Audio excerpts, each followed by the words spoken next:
जय हिंद फ्रेंड्स, मेरा नाम है कुंदन एंड आपका स्वागत है आपके अपने यूट्यूब चैनल ग्रेटेस्ट इंडियन में। तो फ्रेंड्स, आज हम बात करने वाले हैं डॉक्टर एपीजे अब्दुल कलाम जी के बारे में। तो आइए शुरू करते हैं। मिसाइल मैन, जनता के राष्ट्रपति के रूप में जानने वाले भारतीय गणतंत्र के 11वें निर्वाचित राष्ट्रपति व भारत के पूर्व राष्ट्रपति, जाने माने वैज्ञानिक और अभियंता के रूप में विख्यात, सबके दिलों में बसने वाले भारत रत्न एपीजे अब्दुल कलाम।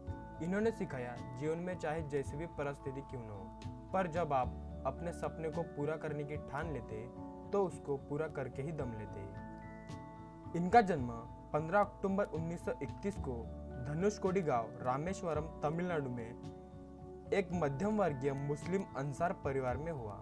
इनका पूरा नाम अबुल पाकिर जैनुल अब्दीन अब्दुल कलाम। इनके पिता जैनुल्ला अब्दीन न तो ज़्यादा पढ़े लिखे थे, ना ही पैसे वाले थे। इनकी नाव थी तो वो उस नाव को मछुआरों को किराए पर दिया करते थे। कलाम जी के माता पिता पढ़े लिखे नहीं थे, पर वो उनको शिक्षा के लिए पूरा सहयोग दिया करते थे। कलाम सर को 5 भाई और 5 बहनें थी। परिवार की हालत गरीब थी। इस वजह से कलाम सर ने 12 साल की उम्र में अखबार बेचकर कुछ पैसे मिलाकर अपनी पढ़ाई पर लगाते और बाकी पैसे घर पर दिया करते थे। 5 वर्ष की उम्र में रामेश्वरम की पंचायत के प्राथमिक विद्यालय में उनका दीक्षा संस्कार हुआ। उनके शिक्षक इयादुराई सोलेमन, इन्होंने कहा था, जीवन में कुछ करना है तो ये 3 बातें हमेशा ध्यान में रखो। ये बातें जो समझ गया वो सफल हुआ। पहला, तीव्र इच्छा। दूसरा, आस्था। तीसरा, अपेक्षा।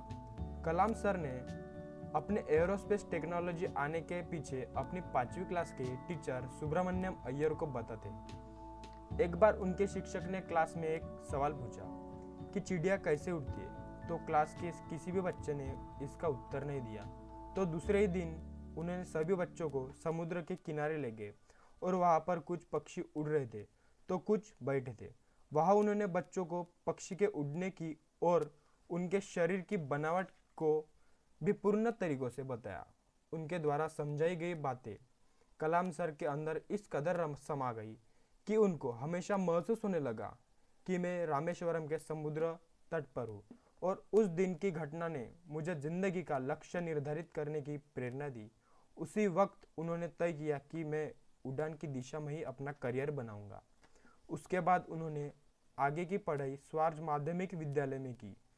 इनको दाखिला दिलाने और वहाँ पहुँचाने के लिए उनके बड़े भाई उनके साथ गए।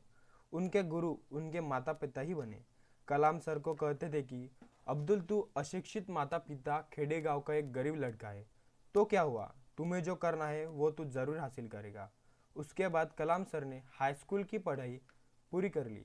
उनके पिताजी की इच्छा थी कि मेरा अब्दुल कलेक्टर बनेगा, लेकिन कलाम सर ने बचपन से ही ठान ली थी कि मैं पक्षियों की तरह आसमान में उड़ना चाहता हूँ। इसलिए उन्होंने अपने आगे की पढ़ाई तिरुचिरापल्ली के सेंट जोसेफ कॉलेज में की। इस कॉलेज में कलाम सर ने 4 साल पढ़ाई की। उसके बाद इन्होंने 1950 में मद्रास इंस्टीट्यूट ऑफ टेक्नोलॉजी में इन्होंने एडमिशन के लिए अर्ज किया और नंबर लग भी गया, लेकिन 1000 रुपये एडमिशन फीस थी। पर उनके पिताजी के पास इतने पैसे नहीं थे। फिर उनकी बहन ने सोने के कंगन और अपने गले की चेन गिरवी रखकर पैसे दिए और एडमिशन फीस भरी और कॉलेज में पढ़ाई चालू की। खाने पीने के खर्चे के लिए स्कॉलरशिप मिलती थी।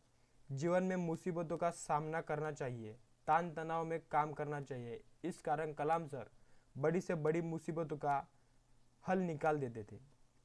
3 साल की पढ़ाई पूरी करके मद्रास इंस्टीट्यूट ऑफ टेक्नोलॉजी, इस संस्था से एरोनॉटिकल इंजीनियर पायलट बनकर बाहर निकले। 1980 में इन्होंने रोहिणी उपग्रह को पृथ्वी की कक्षा में निकट स्थापित किया।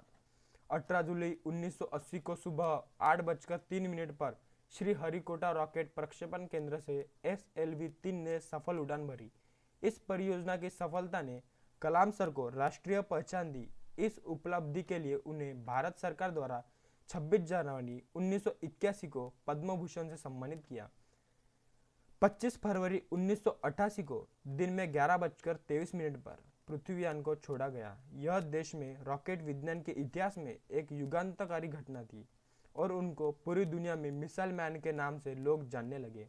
1992 से दिसंबर 1999 तक रक्षा मंत्री के वैज्ञानिक सलाहकार और डीआरडीओ के महानिर्देशक करने और फूलदायी परियोजनाओं की प्रगति पर निगरानी करने का संपूर्ण दायित्व प्राप्त हुआ। 18 जुलाई 2002 को संपन्न हुए चुनाव में कलाम सर ने 90% मतों से भारी बहुमत से भारत के राष्ट्रपति चुने गए। उन्हें 25 जुलाई 2002 को संसद भवन के अशोक हॉल में राष्ट्रपति पद की शपथ ग्रहण की। उनका कार्यकाल 25 जुलाई 2007 को समाप्त हुआ। 27 जुलाई 2015 की शाम कलाम सर भारतीय प्रबंधन संस्थान शिलोंग में रहने योग्य ग्रह पर व्याख्यान दे रहे थे। तब उन्हें जोरदार कार्डियक अरेस्ट, दिल का दौरा पड़ा और वो बेहोश होकर गिर पड़े। लगभग 6:30 बजे गंभीर हालत में इन्हें अस्पताल में ले गया और 2 घंटे बाद आईसीयू में इनकी मृत्यु हो गई और वो इस दुनिया और हम सब कर छोड़कर चले गए। तो फ्रेंड्स, ये थी कलाम सर की बायोग्राफी और उनकी जीवनी। अगर आपको वीडियो पसंद आए तो लाइक, शेयर, कमेंट और चैनल को सब्सक्राइब कीजिए।